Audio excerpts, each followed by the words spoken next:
Hello and welcome to the first episode of Catholic Crafty Kids. We are beginning a new program here and we are also beginning a new year. So happy new year. This is our beginning of our Catholic liturgical year. So this is cycle B. And you will notice also at Mass that there's something new going on. Father will be wearing a new color, kiddos. It'll be purple. And Father wears purple when we are preparing for something. You'll notice that it happens twice in the liturgical year, during Advent and during Lent. During Advent, we are preparing for Christmas, or the coming of Jesus, and it is so exciting. So what we're going to do today is we'll walk you through how to make a kid's Advent wreath. It's great if the kids can have their own mementos of the season as you work through it, because it just makes it so much more real and personal. So what we're going to do is first we need just some green Play-Doh.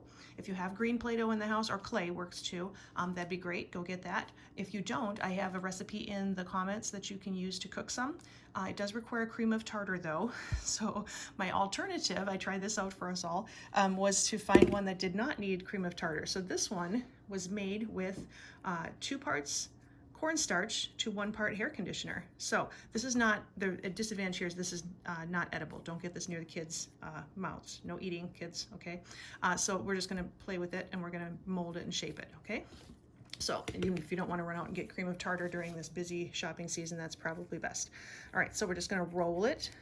Just take your ball of Play-Doh and roll it into a big long snake. All right, and then once you get your snake, then you can bend it around. Bend your snake into a wreath, okay?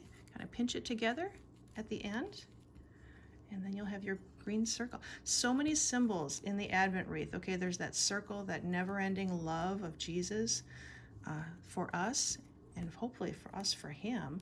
All right, then there's the candles, the light. If you listen to Father Edward this week, he talked about being ready and watching, right? And light helps us watch. He talked about those watchtowers being lit, right?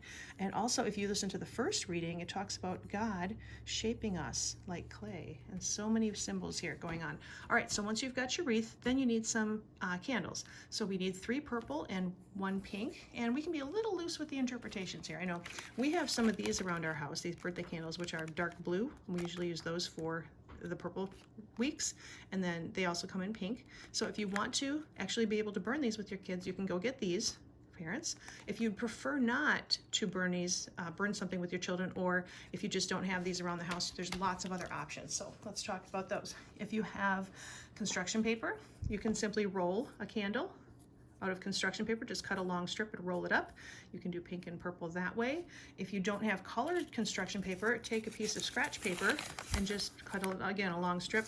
And the kids, you only need to color the very end of this, or you could even paint it if you prefer. All right, and then when you roll it up, you just want that color on the outside.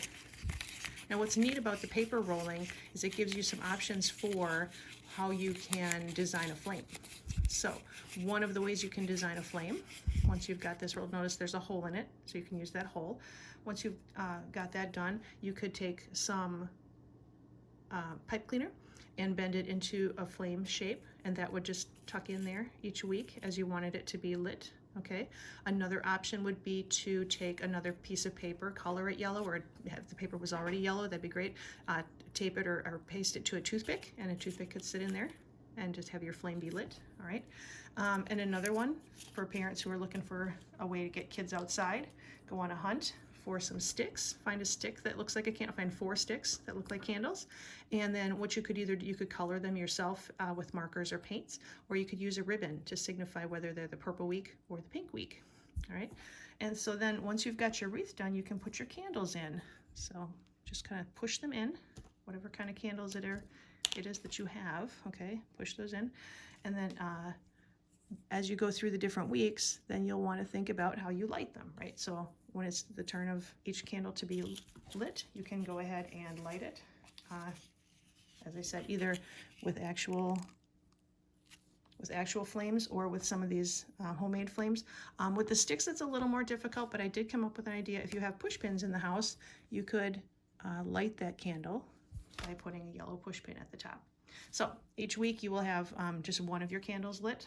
I don't know why I put the white one in there. Let's use that one.